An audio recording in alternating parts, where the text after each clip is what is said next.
hoi quỳ phung lệ giang giá lệ nắm côn là hi đem tin gu chim im ta khô lệ lên cái hè cinta gu ki chanu ai mi nu nga na hi lung si chim tu la leng i pi na gel dem o kanam nga nu na ki von na nam pon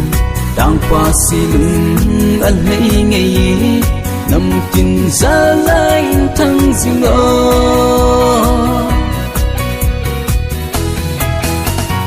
mà lại giòn hình lên trong hơi khúc tình à si do nghe sang in nắng nằm mel hơi rồi cái gia đình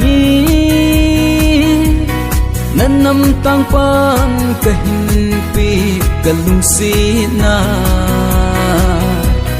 lan lung tôi lâu healing ni san pi o kanam nga nu naki von na nam pon tang pa silung al hay ngày nằm kinh ra lại thăng dinh ô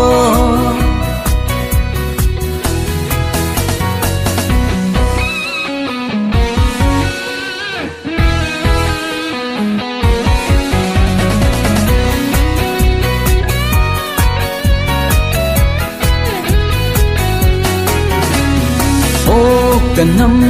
ngạ mel hơi na ki vẫn na năm po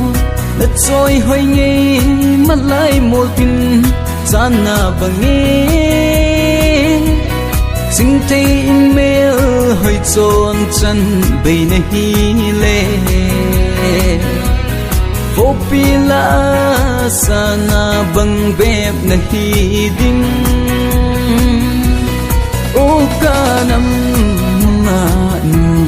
naki von na nam pon tang pa silung al hay ngày nằm kinh ra lại thăng dinh